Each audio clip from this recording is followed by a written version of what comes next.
И снова привет, работяги бедолаги. И вот все еще ближе к финишу.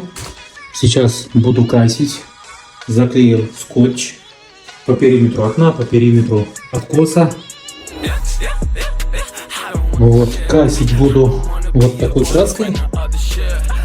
Именно валиком буду красить. От каскопульта заказчик отказался, так как работа удорожалась.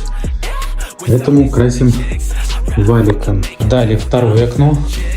Также все заклеил. Все готово. Перемещаюсь уже к третьему окну. Третье окно также уже готово к покраске. Так же, как везде, приклеил скотч. Откос на балконе двери. Также и на окна. Ну, в общем, сейчас приступаю к покраске. Ну, на этом все. Я с вами прощаюсь. Всем пока.